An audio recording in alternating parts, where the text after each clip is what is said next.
There aren't many founders who would have the know-how, or frankly, the balls, to take on Apple, but that's exactly what Nothing founder and CEO Carl Pei is up to, who joins me on the Sifted podcast today.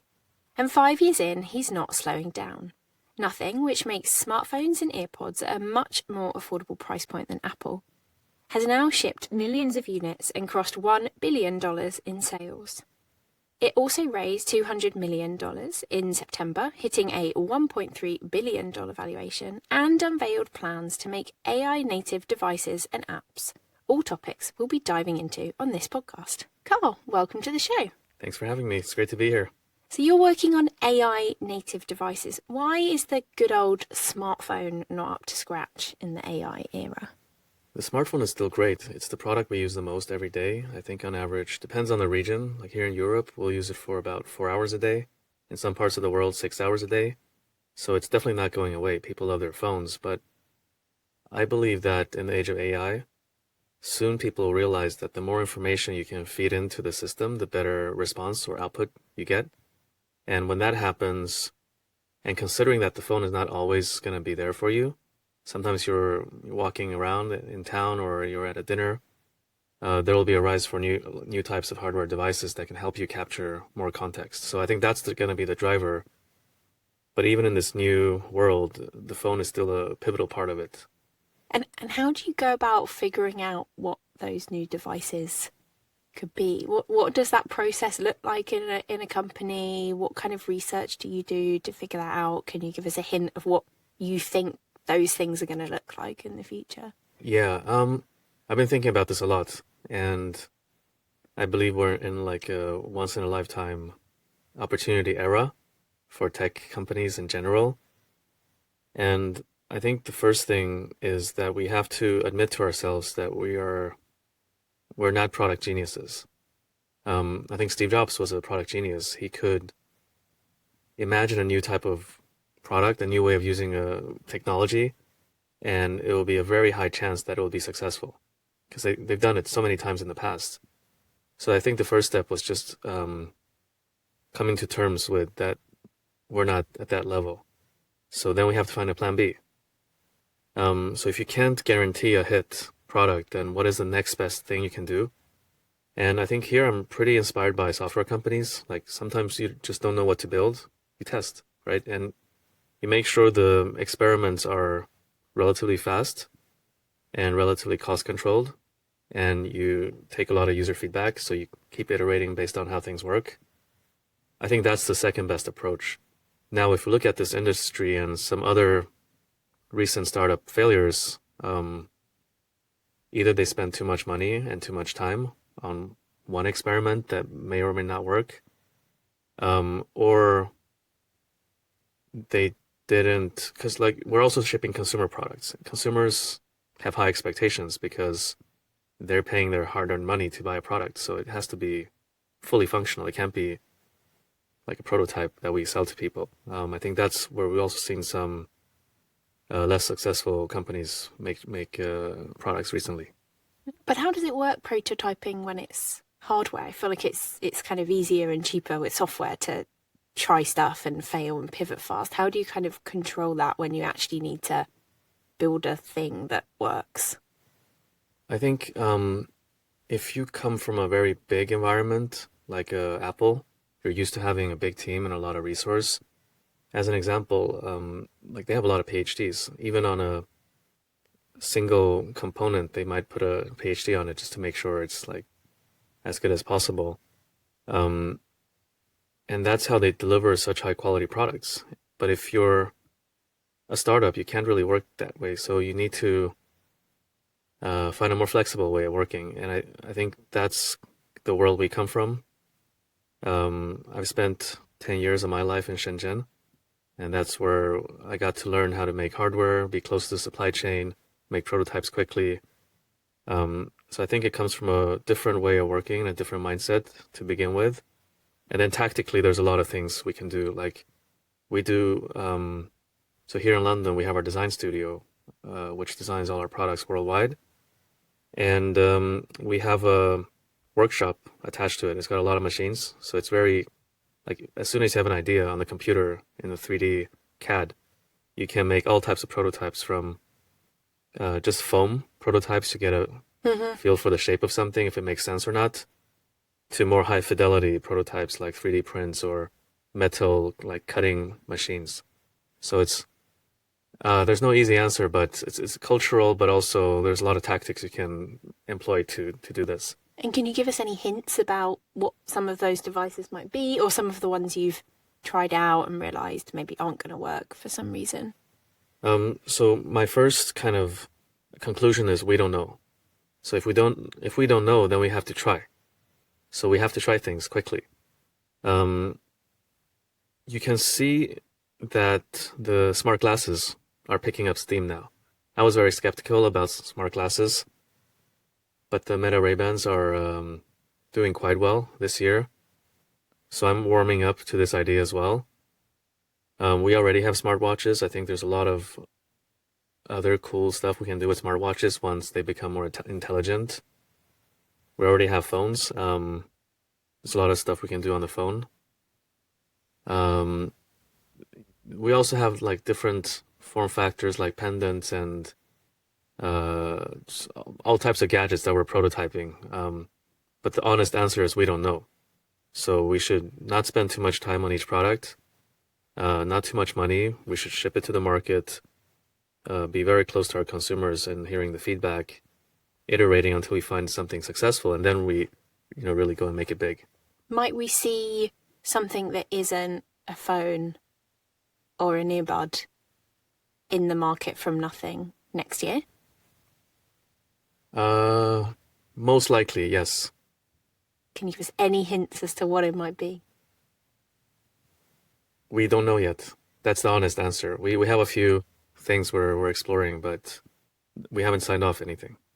And you also kind of talk of a future where all of our phones and devices will be much more personalised than they are now, with maybe like apps that we can make and design ourselves. For anyone who's kind of listening, including me, who's maybe struggling a bit to picture what that might actually look like, can you talk us through what that future might be?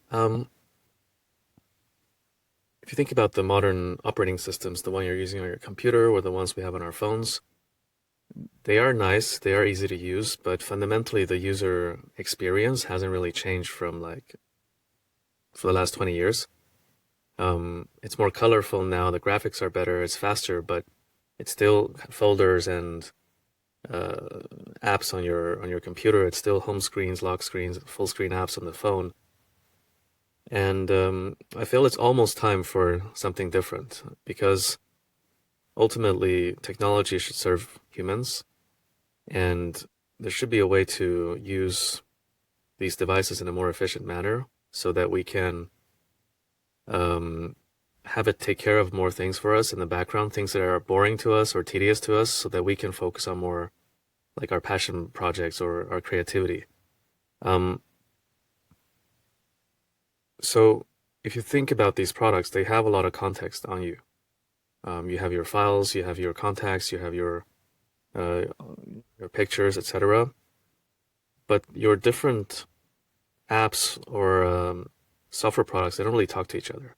So today the operating system is like a container, and you have like different things in the container, but nothing is really integrated. So I think the first step is to really understand you. Of course, privacy and security will be really important, because the level of information that technology will have access to is going to be way greater than before. So there needs to be a lot of thought put into that part of it. But theoretically, it should really know you well based on the permissions that you've given it. It should know about your past context and also where you might want to go in the future as a human.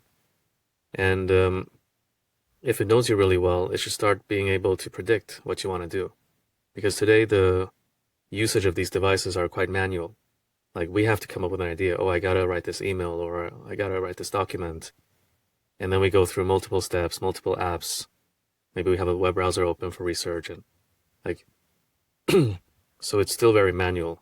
I think if it already knows us, it should be able to predict what we might want to do And then it should also be able to help us get as close to possible to the final action or the final product with as little input from our side as possible. Of course, when it comes to signing off on payments or signing off on the final product, we should have, as humans, have final control. But I think there's a space for a brand new way of operating these machines with software. And lastly, the user interface should just be there when you need it, like just in time, based on your current context. What is the most likely thing you want to do? It should guess it correctly and just be there, so we don't have to look around in folders and apps for stuff. So what might that look like when I'm about to leave the office by my geographical location? It knows I'm there and it starts telling me when my next train is, or something like that. Or can you talk us through some examples? Yeah, it could be when you're leaving your office, it knows you prefer a certain type of music, or it might even know that you're feeling a little bit down today and tweak the music to something more uplifting. It will know what you want to do when you get home. So I don't know exactly what that is, but it will start trying to help you. Hey, do you want to order this food delivery so it's there when you arrive? There's these kind of movie recommendations on Netflix or Apple TV that you could potentially watch. I don't know, use cases, I think you get the gist of it, but everybody's habits are a little bit different. Do you find that idea comforting or slightly creepy? Like, hey Carl, I know you've had a tough day. Do you want me to order you a huge tub of ice cream? It's about trust, I think.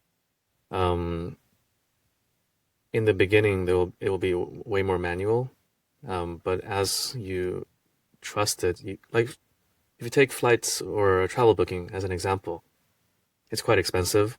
You would definitely want to have a look at what you're paying for before you pay. But if you got it right the last 100 times, then the next time you're probably okay with just trusting it. So I think there's going to be a period of time to earn the trust. And on the ice cream example, but if it knows that my health is not perfect right now and I want to get to a better place, it will not recommend me ice cream. How close are we to that kind of a future, do you think? I think technically we could do it next year, but I don't think it will be a great consumer product because the current way we use our electronic devices and smartphones are very ingrained in our memory, our collective memory. So I think it's about taking people on a journey. If this is a state we want to get to in 5 years, there's going to be a lot of checkpoints along the way. We change it a little bit, but we still have to check, do people like these changes? Is there anything we can do to make these changes better for you right now? So I think first we got to break down the big goal into smaller checkpoints, and then every checkpoint we have to rediscover PMF or product market fit, whether somebody would be happy using something like this. So it's not going to be like a linear, we're not going to get there in a linear way. It's going to be like a long-winded road, I think. And what about you've also spoken about personalised apps. At the moment, pretty much all the apps we use are ones we download from the App Store. Do you see us having much more personalised stuff in the future? Mm-hmm. And what's the journey to get consumers to wanting to do that for themselves? I think the longer term end state is just one app. It's OS. It's the app. It's got everything you need. It predicts what you need. It does it for you. But I think in between we will have. So first we'll have users create their own apps. We released an alpha of something we call Essential Apps recently. And basically it's an online platform where you can use natural language to describe the software you want. Maybe it doesn't get it right the first time, you can prompt it to change. If you're technical, you can go into the code editor and change it manually. And despite it being in a very alpha stage, there's a lot of features we haven't built yet. I did sense a sense of magic when I clicked deploy, because it just showed up on my phone, and it wasn't beautiful. It didn't have a ton of functionality, but I just created something in a couple of minutes and it showed up. So it's a glimpse of where things can go in the future. There's a lot of work we have to do to make it more capable. But I think in a couple of years, the way we think about software will fundamentally change, because today, if you're an app developer and you spend a lot of resources making an app that only has very few users, you're going to feel sad because it's a failure. But in the future, even apps with one user will be considered successful if that one user loves the app, because the cost of making the app is going to drop to zero or close to zero. And I guess we've already seen in other areas, companies like Lovable, people are already becoming so familiar with the idea of being able to create apps and websites and things themselves in a way that just wasn't possible for the vast majority of us a few years ago. It's like the ultimate democratization of creativity. Like whatever you can imagine can just show up. And I think it's really exciting to do it on a phone, because we can give it access to like play sounds or generate images or pull up the calendar or set an alarm. Like when you're on a phone, there's way more things you can do that are connected between these apps and the system itself. What do you think this means for kind of traditional app makers longer term? There is consensus, I think, like if you talk to those people as well, that apps will eventually not exist. It's just a matter of time. And some apps are more vulnerable in the short term than others. I would think there's broadly like two categories of apps. There's apps where we waste time and apps where we save time. So entertainment apps are the waste time apps, like games and video platforms and that stuff. I think they have more time. But the utility apps, the apps where we just want to get something done and get away from, they're going to disappear first, because there's no joy or happiness value for us as humans using them. So yeah, it's going to happen. It's going to take time. The apps will fight for their lives to stay, because if they disappear, then their margins will get compressed, because they lose their brand, they lose their interface to the consumer. So effectively, they become a white label service, and when you're a white label service, it's very hard to command higher margins. So if I ran an app, I will try my best to avoid that as well. Do you think Apple sees this future developing in the same way as you? I haven't spoken to people at Apple, but I think my guess is most of the tech industry sees the same future. I've spoken to people at big apps companies. They definitely see the same future. But I think it's a little bit different for Apple, because they have a thriving developer ecosystem on iOS. They have a huge app store and tons of developers are making a lot of money. So I think changes are going to be quite considered with Apple, because you have all these vested interests that you don't want to piss off, because your current business model needs all of that to work for your business model to work. As I mentioned in the intro, you're described as an Apple competitor. Do you really believe that you could one day take significant market share from them? It could happen. Yeah. Who knows? I mean, maybe it's not us, maybe it's somebody else, but what I do know is that no company survives forever. There's always a beginning and an end, and sometimes change happens faster than we can imagine. Because I remember, like for our industry, when I was younger, I thought, I interned at Nokia. And back then, Nokia had 40% of global market share for phones. And I couldn't see a future where they wouldn't be the biggest phone company in the world. And I guess for the North American friends, it was BlackBerry. And now they're just gone. So I think similar to that, today we see bigger companies like Apple and Samsung. Who knows? I think history also teaches us that when there's a big technological shift, the cards will shuffle. Sometimes the incumbents, I think more often than not, the incumbents cannot keep up with a change. And we're seeing that with AI. I don't think we've seen that yet, because I think Apple is still in a very strong position, and they can, whatever perceived slowness or delay they have it doesn't really matter because they have so many users and so much data and such a strong brand that they can be super late movers to this strategy and still be relatively successful. What does a company like Nothing need to do right? Or what do you think a company like Apple needs to do wrong to, turn the tables for Apple to go the way of Nokia? Yeah, it's a great question because I think it's like a business is like the accumulation of all the good and bad decisions. So for somebody like us to win, we have to make a lot of good decisions and few bad decisions, whilst our competitors make more bad decisions than we do. I think ultimately it's about the product. If we look at successful products and successful technologies over history, it's always served humans.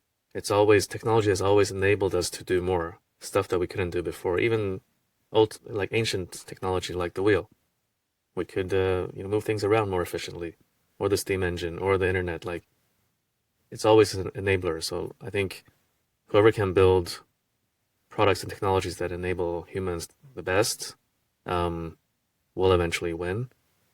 And then if we take it kind of more tactical,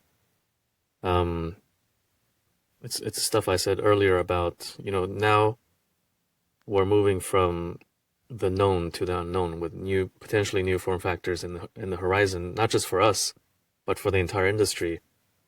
So we're all on this journey to find product market fit for what's next.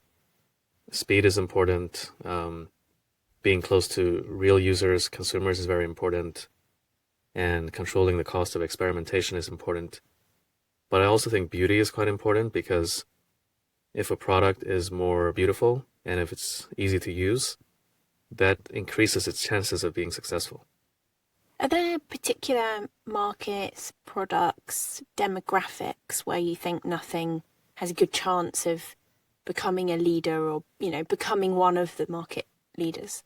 Yeah, I think so currently we have 2 product categories: audio with earbuds and headphones, and also smartphones.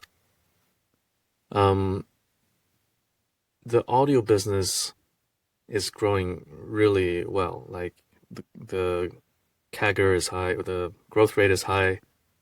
The margins are also growing very healthily, and there's a lot of stuff we can do there. Smartphones is more tricky because we sell a couple of million of headphones and earbuds a year, and we're already considered not that small because our competitors are like Bose and Bang & Olufsen and Sonos. They're big, but also not that big. So it's like from a supplier perspective, I can make money supplying Nothing, but I can also make money supplying a bigger company. So that's what's gives us a good price for making these products and healthy margins. Now on the smartphone side, the supply chain is way more challenging because you don't have Sonos and Bose anymore. You have Apple and Samsung, who sell 200 million phones a year. So now our volume looks like a speck of dust next to their volume, and therefore it's very hard to get the same the cost for the product. So that's one challenge. I think the second challenge is the consumer challenge around Apple. So for our audio products, about half or more than half are connected to Apple products. Because why not? Like they look good. Apple users also appreciate good design and good technology. But for our phones, perhaps only 12% of our users had an iPhone previously. So Apple's ecosystem is very locked down. Like the computer works well with the phone, and there are services that only work between their devices. So it's really hard to switch. But I think the percentage differences, like 50 and 12, it goes to show that if it weren't for these restrictions for iPhone users, we would have half of our smartphone users also come from Apple. So for these traditional products, like already existing form factors, I think audio it's quite easy. We have a plan. for phones, it will be very hard to capture share from Apple with the current status quo of the lockdown nature of their ecosystem. So on that side, the only way we would be effectively competing with Apple is if something changed on the policy side. And we've seen that on the software side with, I think, the App Store with Spotify and Epic. And maybe it's time to think about it on the device side as well. Is that something you're actively speaking to governments or policymakers about? It's a wish, but I haven't actioned it yet. But maybe I should do that.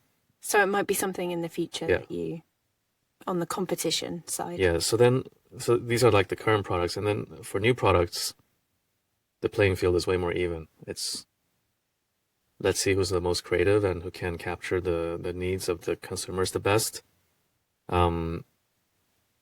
Because it's brand new for everybody. Nobody has a head start. Sure, some companies have more resource, but we all have come with different trade-offs. And then on the demographic side, I think we definitely should focus on the youth. Simply because, like when I grew up, Apple was like the coolest company.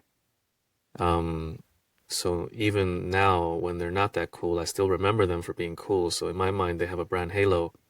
Whereas kids who grew up today, maybe they see Apple as just like a great choice, but the default choice, kind of like how Microsoft was when I was younger.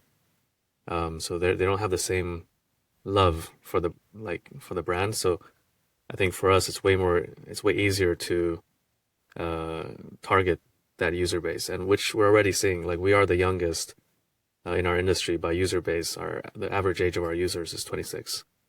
And so is that one of the reasons why you are still going with the phones? Because I could imagine some investors or advisors might turn to you and say, why, this is an uphill battle for you because, for all of the reasons you just outlined. Whereas if you focus on some of these other devices, the market's much more open for you. What's your pushback to that? The phone is the most important device we have today. Maybe the second most important is the personal vehicle, like cars. But it's not going to go away anytime soon. So if we want to have a credible play in building a new type of software experience, a new type of operating system, it cannot be built without a phone. And maybe it's very hard today to compete with Apple because of some of these issues.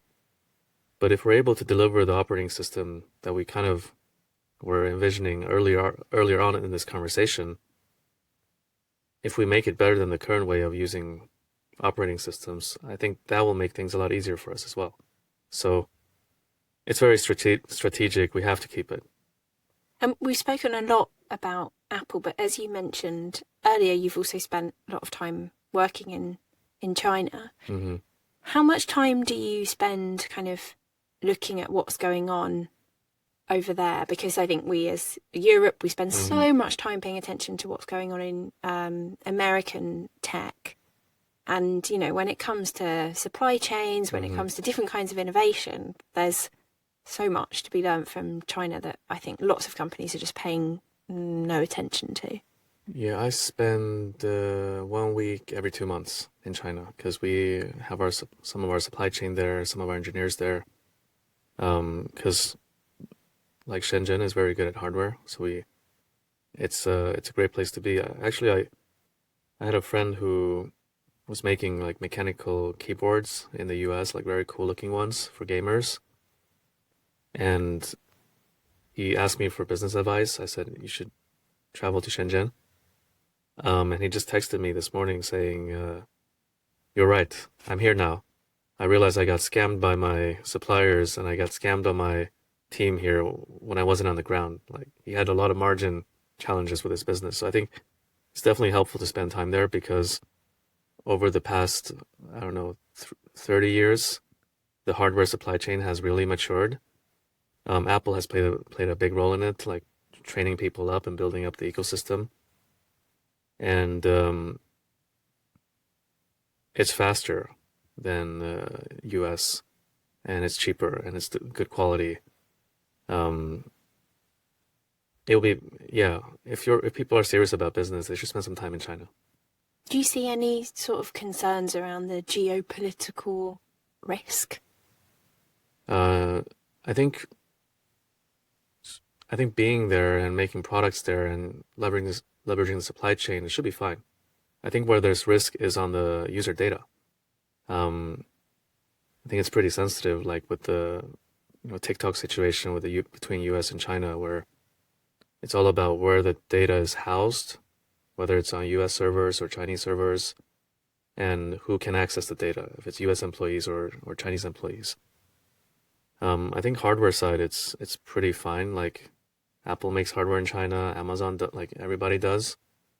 But on the software, especially relating to data side, it's really important to be careful there. And in the future, with AI needing more and more data, I think we will, and other companies should also be way more careful about privacy and way more transparent about privacy issues with consumers. Mm. And where's your team based? I think you've got, is it around 800 Yeah. employees? Where are the different offices and what's kind of focused where? I'm guessing it's lots of supply chain and manufacturing in China. Yeah. What happens elsewhere? HQ here, so the central functional teams, but in particular, our industrial design and brand comes out of here. Our AI team is being built here. My logic is pretty simple. Where can we find the best people for different jobs? And if Apple has already kind of trained the ecosystem for hardware in China for 30 years, there's a lot of great talent, and we should do that part of the job there. If there's DeepMind here and other AI companies, we should do AI here. Industrial design is great here. So that's kind of how we think about it. So apart from UK, China, we also have India as one of our biggest offices. We do a lot of our manufacturing in India as well. So there we have supply chain and quality control, but also sales and marketing, because also on the consumer side, it's a big market for us. Beyond that, the rest of the offices are more satellite for sales and marketing. So we have an office in Tokyo, in Dubai, and we're setting one up in San Francisco. In which country do you sell most devices? For smartphones, it's India. For earbuds and audio, it's US. So it's kind of we're not selling to the same people. Interesting. And you went recently with the UK government to India on a trade mission of sorts. Yeah, we did. How was that? I think it was great to see how things like this work. I was really curious. There was a charter plane, and everybody took the same flight there. I'm not gonna lie, I was pretty tired because it was a red eye there, and then we had we left in the afternoon from the UK or evening, red eye, morning there, full day, and then one hotel night there, and then the next full day, and then red eye back. It took some time to recover. I don't typically do that. I don't typically travel like that. And how big do you think nothing could be in India? Why is it so popular in India at the moment? What's unique about consumers in India? Yeah, I think the two biggest opportunities of our lifetime is AI and India. So there's something happening in India right now with the consumers because the economy is growing very fast, 6-7% a year. The middle class is really rising. And when the middle class grows and gets more affluent than before, they have different needs from the past. So if you think about Maslow's hierarchy of needs, first it's like food and shelter, and you have higher and higher aspirations over time. But the same thing happens on the products you buy. So when you have less money to spend, you just think about the pure functional value. Hey, it's really hot in my flat. I have an AC. You don't have an AC. It's cool. I have an AC. But when everybody has an AC, then you need something else to showcase that you're different. So I think the consumers are going on a journey right now from evolving from pure functional needs of a product to emotional needs for a product. And so the disadvantage we have is our lack of scale and our lack of cost competitiveness. But the tailwind that we're riding is that people actually care about cost a little bit less than before, and they care about softer values like software and design and brand more, and that's playing to our strengths. So in India, they call it premiumization. Like the country's going through premiumization. It's happening across all consumer categories right now. Um, I think the government there is also very progressive. There's a lot of policies to support their industrial policy, and there's actual, it's not just like policy, but there's actually actual budgets to deploy the policies. And so we've seen India become a huge hub for manufacturing of electronics, a big partner for Apple now. And I think all the iPhones, even the most expensive ones sold in the US, are now made and exported from India. And then I'm also really excited about the capital markets in India. Like, I don't know if you've been looking at it, but the multiples are very different from what we're used to seeing. Just as an example, Foxconn manufactures electronics. Depending on the day, the P is around 10. There's a company called Dixon in India who's a competitor to Foxconn. I think they're at 100 for like the same industry. If your cost of capital is 10 times lower than your competitor, then there's a lot of things you can do. Interesting. And is there anything, we spoke a bit about the kind of competition side of things and the government policy. Is there anything else you would love to see the UK government implement that would help a company like yours grow more faster? I know it's quite tough because I think there's not a lot of money, right? And the budget isn't balanced yet, so they're still looking for places to increase the tax to balance the budget. So, but I think maybe we're in this situation because there wasn't enough foresight into pre-investing into the future. So now when we're in this situation, I don't really know how to get out of this situation. But I think if you look at wealth creation, it's been like it's kind of always been through technology. Maybe we don't see it as technology anymore, but I visited Malaysia a couple of years ago, and like one of the richest people there, they traded oil, like food, cooking oil. Maybe that was high tech, in our grandparents' generation. And I think Europe kind of missed on the mobile internet, consumer internet, mobile internet era, and now are on the track of missing on AI and robotics and advanced manufacturing. I think winning a couple of those industries will create wealth for sure. But it's tough because you need money and you need like a solid policy that doesn't change. And on the hardware side of things in Europe, there's nothing. There's the smart ring company, Aura, but I struggle to think of that many other sort of successful or at least, billion-dollar valuation, at least, companies. Why do you think Europe struggles to produce globally successful hardware companies? So on that trip to India, I got to meet other UK-based entrepreneurs, and I was surprised how hard it was for them to raise money. They had solid businesses, and I think if they were based in other parts of the world, particularly in the US, it will be a lot easier for them to raise capital. To generalize, everybody's different, but I think on average, the European investor ecosystem is more pragmatic, more focused on your P&L statement, whereas the American ones are more moonshot, looking for moonshots. One successful company can return the fund, whereas Europe is more conservative. And yeah, if you don't make as many bets, then there's not going to be as many companies.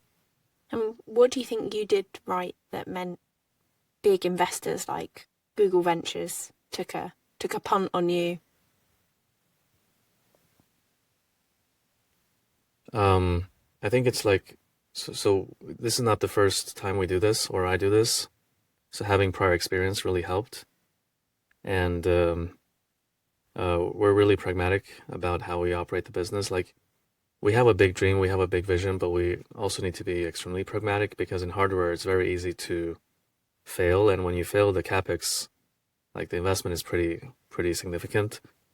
Whereas if you fail in software, it's very easy to pivot and change. Um, I think it's that mix probably. And what is the big end goal for Nothing? We've only thought in like the next 10 years, so 40 years it's hard to kind of see, but like if we take a step back, personally I was a big fan of Apple when I was young. I got the first iPod. Probably definitely the first in my entire school to get the iPod. And super exciting product. Got the first iPhone. It was only available in the US. I was living in Sweden at that time, so imported it and jailbroke it to be able to use it. And those products gave me a lot of inspiration and hope for the future because I could see the pace of technological development on consumer devices just being really fast. And it wouldn't be too much to say that my career was inspired by those products. So today, if somebody's growing up, the Apple of today is not the Apple of when I was growing up. Hopefully we can fill that vacuum in the coming years for the next generation. Just a few final quick fire questions. Mm-hmm. Who are a few amazing early stage founders on your radar? Early stage founders. I don't know if this is considered early stage because they're I think it's a second time founder. We'll take it. If it's the name that springs to mind.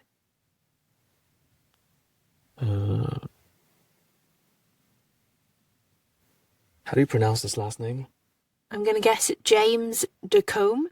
James DeCombe. Very impressive. And what's his company? Flux Computing. Like they're taking on NVIDIA on inference with a novel way of doing inference and based here. And if you could swap lives with any other CEO for a day, who would it be and why? I'm pretty happy. You're pretty happy? Yeah. And what are the 3 most used apps on your phone? Let's see. ChatGPT, LinkedIn, and Wild Rift. Wild Rift is a League of Legends mobile version. Fantastic. Thank you so much, Carl. Thank you for having me.